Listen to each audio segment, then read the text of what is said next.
Bismillahirrahmanirrahim. Assalamualaikum warahmatullahi wabarakatuh. Alhamdulillah. Alhamdulillahilladzi rafa'al mustafa manasibal insani wal busyra wa ja'ala israhu min makkata muqaddasi fi lailata wahidatin ayatal kubra. Wassalatu wassalamu ala sayyidina wa maulana Muhammadin nabi kal ummi wa la ali wa sahbihi wa sallim. Allahumma salli ala sayyidina Muhammadin salatan tuballighuna biha kullal maqsud. Ya Jawadu ya Ma'bud, ya Rahimu ya Wadud, birahmatika ya arhamar rahimin. Yang kami muliakan, kami takzimi para habaib wa syara'if, para alim, para ulama, para azatis dan azatizah, para tokoh masyarakat, tokoh agama, para pejabat pemerintah, dan seluruh tamu undangan tanpa terkecuali, dan terkhusus kepada panitia pelaksana peringatan Isra wal Mi'raj yang kita laksanakan pada malam hari ini. Semoga kesemua apa yang telah dilakukan, apa yang telah dihajatkan menjadi asbab mendapatkan barakah dalam hidup. Dan semua yang telah memberikan sumbangsi baik pikiran maupun material demi terselenggaranya acara ini, semoga Allah membukakan keberkahan dan memberikan balasan jauh lebih dari apa yang telah diwakafkan pada kegiatan kita pada malam hari ini. Alhamdulillah wa syukurillah, kita dipertemukan oleh Allah Subhanahu wa ta'ala di tempat yang penuh barakah ini. Kenapa masjid disebut tempat yang penuh barakah? Karena di dalamnya ketika orang masuk, selain didoakan para malaikat, tempat ini juga adalah tempat yang sebahagian ulama kalam mengatakan bahwa tidaklah berdiri satu masjid yang kokoh kecuali di tempat itu pernah menetes air mandi Rasulullah. Karena ketika Nabi dimandikan dengan menggunakan air sumur Gars, dalam riwayat itu disebutkan ada 7 orang yang memandikan Rasulullah. Kami pernah temukan dalam satu kitab hikmah, siapa yang menghafal nama 7 orang yang memandikan Rasulullah, maka matanya tidak akan buta hingga dia meninggal. Itu hikmahnya. Makanya paling tidak mudah-mudahan kita bisa menghafal namanya 7 orang yang memandikan Rasulullah. Dan air yang dipakai memandikan Rasulullah adalah air sumur Gars. Yang letak sumur ini ada di Madinah, dan itu sudah didoakan langsung oleh Rasulullah. Namun jamaah haji Indonesia dan jamaah umrah dari Indonesia jarang mengambil air sumur Gars. Hanya ulama-ulama kita dari Yaman, Hadramaut yang kadang ke sana mengambil air barakah, air mandinya Rasulullah. Itu sangat banyak fungsinya. Cuma ada ulama kita mengkhususkan air mandi itu bisa dicampur ketika ada saudara atau keluarga kita yang meninggal, campur dengan air mandi itu untuk mengambil barakah air mandi Rasulullah. Kalau ada anak-anak kita gangguan jin, sudah diru'yah berulang kali tidak berhenti, maka suruh minum air sumur Gars. Karena jin yang ada di dalam tubuhnya itu akan terbakar ketika kita tidak keluar. Itu salah satu dari sekian banyak barakah air sumur Gars itu. Ketika Nabi dimandikan, itu airnya justru menguap ke langit. Dan nanti hujan pertama setelah Rasulullah wafat, maka di seluruh dunia ini turun air hujan. Dan setiap tetesan air mandi Rasulullah jatuh ke bumi, di situ akan dibangun masjid dan musallah ataupun langgar. Dan tidak akan terjadi kiamat kecuali semua tempat tetesan air mandi Rasulullah itu terbangun masjid. Itulah sehingga nanti di akhir zaman sungguh banyak masjid dan langgar, tapi isinya tidak banyak. Karena semakin banyaknya rumah ibadah dibangun, itu sebenarnya bukan menambah keimanan, tapi sebenarnya itu tanda lemahnya iman, kata ulama kami.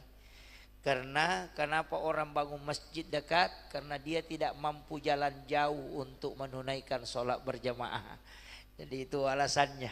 Jadi padahal sebenarnya rumah yang paling baik kata Nabi adalah rumah yang jauh dari masjid dan dekat dari kuburan.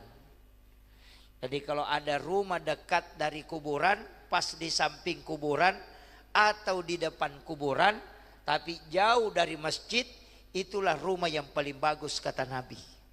Jadi sebaliknya, kalau ada rumah dekat dari masjid, jauh dari kuburan, itu rumah jelek. Nah, itu kan. Kenapa? Nabi itu bicara hakikat. Rumah yang dekat dari masjid itu tidak banyak langkahnya dia gunakan sampai ke masjid. Padahal setiap langkah kaki itu menuju ke masjid untuk sholat, itu satu derajat diangkat, satu kebaikan ditambah, dan dosa dihapuskan. Makanya kalau hanya 10 langkah berarti 10 dosanya terhapus. Makanya bapak yang rumahnya dekat dari masjid mutar dulu di lapangan baru masuk ke masjid kalau mau banyak langkah, ya. Kenapa rumah yang di dekat kuburan itu dianggap bagus? Karena kuburan itu akan selalu mengingatkan kita dengan kematian. Sehingga orang yang selalu mengingat mati, maka imannya akan terjaga. Itulah alasannya kenapa dianggap rumah yang jauh dari masjid itu, dekat dari kuburan adalah rumah yang bagus. Cuma kalau kita pasti tidak memilih itu. Karena khawatir. Itulah sebabnya dalam agama masing-masing ada hadiah. Ada sholat yang nanti larinya ke zikir. Makanya disebut aqimis sholata li zikir. Dirikan sholat untuk mengingat kepada Allah. Selain zikir ada namanya tafakkur. Ini yang lebih dalam. Kalau zikir itu adalah lafaz. Kalau tafakkur itu tidak ada lafaz, tapi perasaan yang dekat dengan Allah. Bahkan dalam hadis qudsi disebutkan, orang yang paling dirindukan oleh Allah adalah orang yang duduk di tengah keramaian, di mana orang yang di keramaian itu berbicara tentang dunia, tapi ada di antara mereka yang kalbunya terkoneksi dengan Allah. Maka itulah orang yang sangat dirindukan oleh Allah. Maka dirindukan dalam hal ini, rahmat Allah akan turun kepada orang itu. Maka ketika kita duduk-duduk seperti ini kan dalam majelis. Kalau misalnya di pasar, di tempat kerja, usahakan kalbu kita itu terkoneksi dengan Allah. Mungkin dengan zikir batin. Saya sering menyampaikan ke jamaah, mestinya kita punya amalan yang tidak dilafazkan. Bukan bacaan Quran, bukan sholat, bukan juga zikir tasbih, bukan juga sholawat, bukan. Tapi ada amalan yang kita lakukan tidak dilepaskan dalam lisan, tapi kalbu yang selalu terkoneksi dengan Allah. Amalan inilah yang tidak pernah menghitung pahala, karena tidak ada pahala terhitung di situ. Kecuali kalau zikir bisa dihitung pahalanya, bacaan Al-Quran bisa dihitung pahalanya, salat bisa diketahui pahalanya. Tapi kalau kalbu tanpa ada lafaz, cuma merasakan diri kita dekat dengan Allah atau terkoneksi, maka itulah yang disebut tafakkur kata Nabi. Apakah istimewaan tafakkur? 1 jam saja orang tafakkur itu masih jauh lebih mulia dibanding melakukan sholat sunat 1000 rakaat. Makanya hati-hati ketika ada orang duduk-duduk di tiang sandar-sandar menutup mata. Jangan katakan itu si anu masuk saja ke dalam masjid tidur tidak ada. Jangan. Mungkin kalbunya yang terkoneksi dengan Rabbnya. Di saat itu engkau melakukan sholat sunnah 1000 rakaat itu belum mampu mengalahkan ibadahnya. Dan inilah ibadah yang paling ringan tapi paling susah. Orang yang ada di ketinggian bangunan, tukang batu bisa melakukan itu. Orang yang ada di laut bisa melakukan itu. Orang yang sementara bawa mobil bisa melakukan itu. Orang yang duduk di kantor bisa melakukan itu. Jangan katakan orang di dalam masjid pasti, tidak mungkin, belum tentu. Biasa orang di masjid itu cuma sibuk ma TikTok atau sibuk ma Facebook. Nah, ini. Jadi kadangkala di dalam masjid tapi HP-nya yang selalu diurus, ya. Jadi tempatnya yang mendukung tapi perbuatannya tidak mendukung. Itu hati-hati. Kemudian dalam peristiwa ini kita bicara peristiwa Isra dan Mi'raj. Kita sebenarnya ingin mengambil pelajarannya. Ya, kita ingin mengambil pelajaran yang terdapat dalam peristiwa Isra Mi'raj. Tidak ada temanya ya. Oh, ada. Saya tidak bisa baca temanya, terlalu tinggi. Ya. Apa temanya nih, Pak? Oh, kayaknya sama tadi temanya di sebelah ya. Menyelaraskan langkah kehidupan dengan peristiwa dan hikmah Isra Mi'raj itu. Sebenarnya kalau mengatakan menyelaraskan, artinya kita mau bagaimana Isra Mi'raj ini menjadi platform atau menjadi patokan dalam kehidupan itu. Ini tidak mudah, Pak.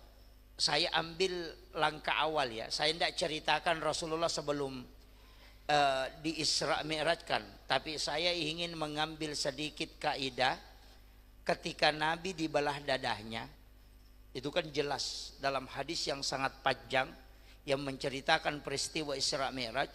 Itu Nabi dibelah dadanya, kemudian diambil jantungnya, dimasukkan ke dalam satu wadah, yang dimana wadah itu lebih dulu diisi dengan air Zam-Zam. Ulama tarekat tidak pernah membahasakan bahwa jantungnya Nabi dibersihkan, tidak. Kita di tarekat pantang mengatakan jantungnya Nabi dibersihkan. Karena kalau kalimat dibersihkan dipakai, berarti jantungnya Nabi itu kotor. Jadi ketika kita mengatakan, kan biasa kita dengar itu penceramah mengatakan jantungnya Nabi diambil, kemudian dimasukkan ke dalam wadah, kemudian dibersihkan dengan air Zam-Zam, dicuci dengan air Zam-Zam. Ulama tarekat tidak pernah mengatakan dibersihkan dan dicuci. Karena Nabi hatinya sangat bersih.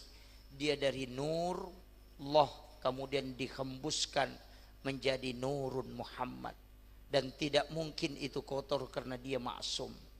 Maka ulama tarekat memutar kaidah itu. Dia mengatakan bukan jantungnya Rasulullah yang kotor, tapi air Zam-Zam yang ingin dimuliakan oleh Allah, sehingga diberi kesempatan menyentuh kalbunya Rasulullah.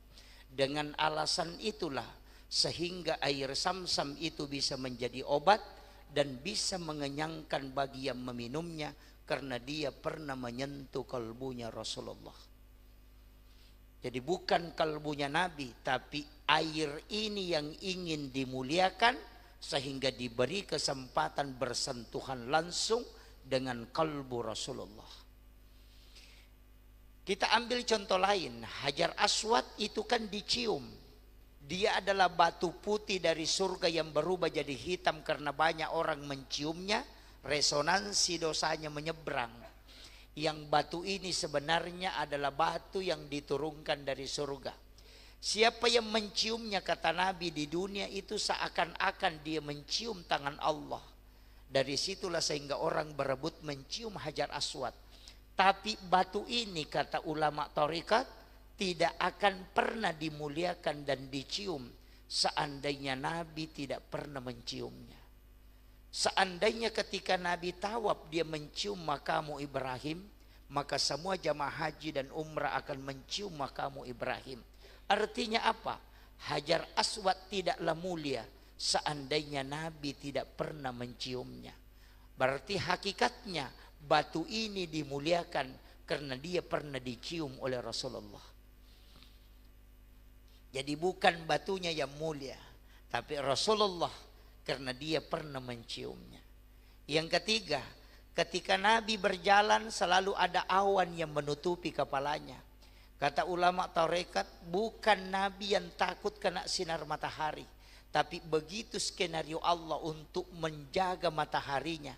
Karena nurnya matahari dari nurun Muhammad, ketika cahaya matahari tembus ke badannya Rasulullah, maka matahari akan hancur. Maka Allah menutupi Rasulullah dengan awan. Bukan Nabi yang dijaga, tapi matahari yang dijaga oleh Allah supaya dia tidak hancur. Begitu mulianya Rasulullah. Makanya kita kalau di tarekat itu selalu membalik itu.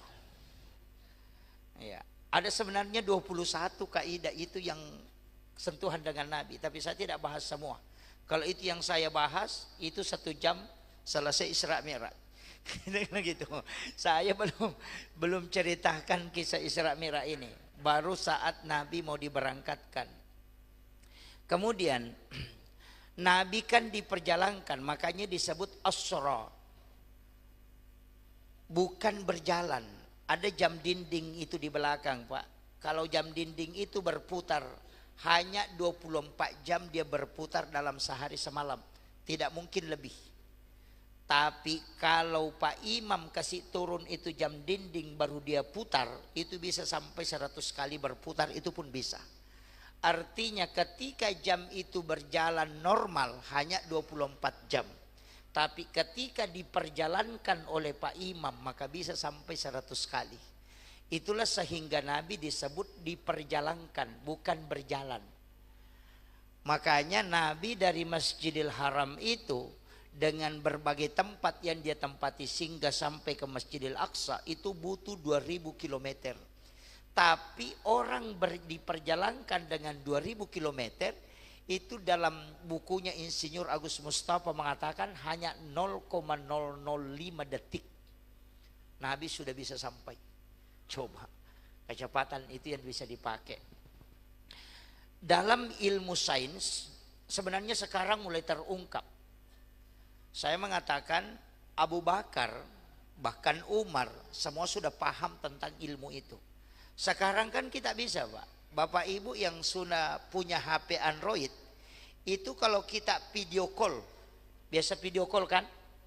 Video call orang di Mekah, berapa jaraknya Mekah ke sini? Tapi dalam sekian detik kita bisa berada di handphone yang ada di Mekah dengan wajah dan suara yang langsung didengarkan orang. Tapi HP itu tidak punya kabel. Dia hanya punya layar dan yang kedua dia menangkap signal sehingga kita bisa berada di tempat itu. Itu hanya layar yang tidak punya kabel. Ulama dulu itu punya kalbu lebih tajam daripada nur itu sehingga dia bisa melihat di depannya dalam waktu yang bersamaan. Ini kalau kita bongkar Isra Mi'raj ini melalui pendekatan sains, tapi saya tidak terlalu lari ke situ. Nanti pusing. Ya kan? Jadi artinya orang yang melihat HP ini kenapa bisa kita berada di situ padahal tidak ada kabelnya. Suara sampai di situ. Padahal itu cuma besi, ketika dia dibongkar hanya rongsokan besi yang ada di dalamnya. Inilah yang dipakai ulama dulu yang disebut dengan idhofi. Biasa kita mengalami, saya retas sedikit tasawuf. Biasa kita mengalami, mungkin ada pernah kampung kita masuki, Pak. Kita sampai ke situ melihat-lihat begini, baru mengatakan, kayaknya saya pernah bermimpi sampai ke tempat ini. Biasa ya. Ada kampung kita masuki, kadang kita bilang,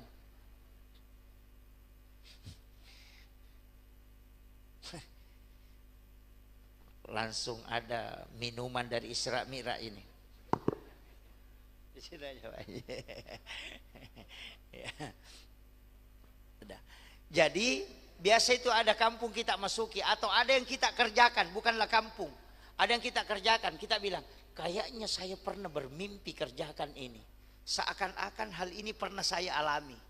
Itu sebenarnya idhofi yang sudah tembus, cuma kita tidak mengolahnya. Nah, itu. Makanya cari itu. Sama orang bermimpi kan? Orang mimpi itu bisa melihat padahal matanya tertutup. Mata apa yang dipakai melihat orang yang bermimpi itu ketika dalam mimpinya? Matanya tertutup. Bahkan bisa dia ke Jakarta bolak-balik padahal dia hanya tidur 10 menit. Artinya ada alam yang bisa kau masuki dan bisa kau lihat, tapi dirimu tetap ada di suatu tempat. Kalau itu yang dibuka dalam alam hidup, oh, itulah yang disebut dengan dibukakan pintu sir oleh Allah Subhanahu wa taala. Cuma sampai di situ saya bahas, saya tidak tambah lagi. Kemudian itu urusannya para wali. Ya, kita ini belum sampai ke sana. Saya hanya menyampaikan yang guru-guru kami sampaikan. Tingkatan saya itu belum sampai ke ulama. Makanya saya selalu biasa minta jangan panggil kiai. Kiai itu susah Pak. Saya cukup panggil gurutta. Itu gelar orang Bugis. Karena saya orang Bugis, itu gurutta. Kalau kiai itu ditambah Andre Gurutta. Ya. Nah, ya. Jadi kalau bilang gurutta berarti itu ustaz. Kalau Andre Gurutta itu sudah kiai. Nah, itu kalau orang Bugis. Jadi saya tidak mau dipanggil kiai. Karena itu belum sampai ke situ. Kiai itu tidak mudah Pak. Harus menguasai 9 ilmu. Makanya kalau ustaz itu lebih aman. Ya. Jadi jangan panggil kiai. Itu saya minta jangan terlalu diangkat, itu tidak boleh. Saya ini tidak ada apa-apanya Pak. Masih banyak guru-guru kita di Kalimantan ini yang sangat hebat. Cuma karena amanah ya kita menyampaikan begini. Makanya mau sepakat tidak sepakat, saya sudah kalau menyampaikan selesai. Kemudian Rasulullah diperjalankan. Apa sebenarnya hakikatnya? Ini hakikat sholat. Walaupun kan tujuan Isra Mi'raj itu bukan sholat, tapi untuk memperlihatkan tanda-tanda kebesaran Allah. Karena tidak ada nabi yang bisa melihat Allah secara langsung. Tidak ada juga nabi yang masuk ke dalam surga dan neraka sampai keliling di dalam neraka. Itu kecuali Rasulullah. Jadi semua nabi itu cuma diceritakan neraka, diceritakan surga, diceritakan tingkatan langit. Dan tidak pernah melihat wajah Allah secara langsung.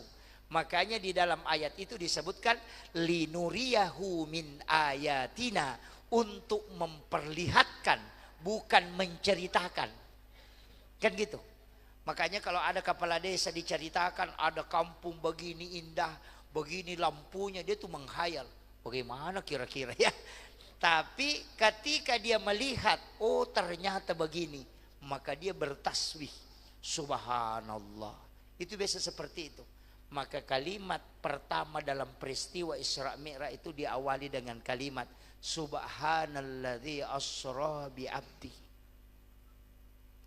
Karena semua yang dilihat Rasulullah itu adalah di luar dari apa yang diprediksi oleh orang. Nah, ini makanya Nabi itu melihat Allah langsung. Di mana dia lihat? Di alam mustawa, di atasnya Sidratil Muntaha. Malaikat Jibril tadi di Habsyi itu dibaca anta nurun fauqa nurin. Itu Nabi dengan Jibril. Karena malaikat Jibril hanya sampai di langit ke-7, tidak bisa naik. 360 sayapnya dia kibaskan, itu tidak bisa meninggalkan langit ke-7. Makanya Jibril mengatakan, aku hanya sampai di sini Muhammad. Ketika aku melewati alam ini maka aku akan hancur.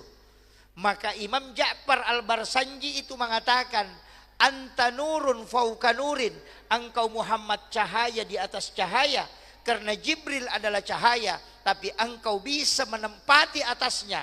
Jibril tidak bisa masuk ke alam mustawa, tapi engkau bisa masuk ke situ. Itulah makna anta nurun fauqa nurin, yang banyak orang salah paham. Dia kira anta nurun Muhammad fauqa nurin Allah. Padahal bukan. Itu keliru besar itu. Ya.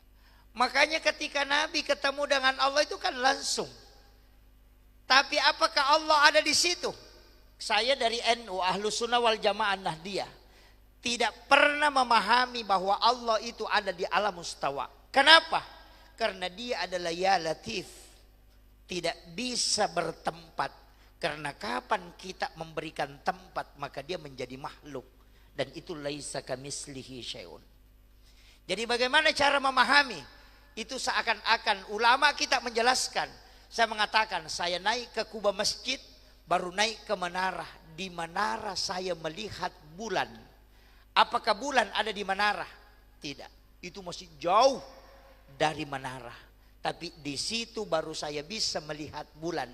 Begitu juga Rasulullah. Di alam mustawa baru dia bisa melihat Allah. Bukan Nabi mengatakan Allah ada di situ. Tidak. Karena kalau bertempat, wah itu jadi masalah. Yang paling parah, ada yang memahami kalau sepertiga malam Allah itu turun ke bumi. Oh, Allah itu sibuk sekali. Karena Jakarta Kalimantan beda 1 jam. Turun dulu di Jakarta, baru lari ke Kalimantan, turun lagi, baru lari lagi ke Papua.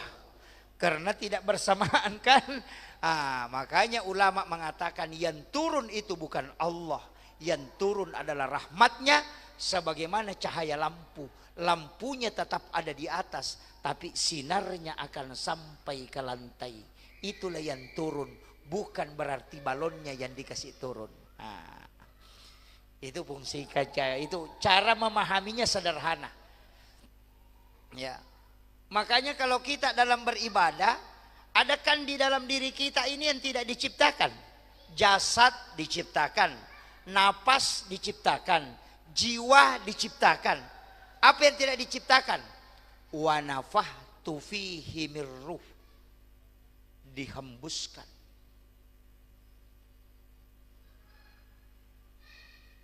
Ini yang kalau orang kaji, Pak, itu tidak dicipta. Tapi wa nafahtu. Sama kalau saya katakan, itu ada, tapi tiada. Hembusan itulah yang disebut dengan dari Allah.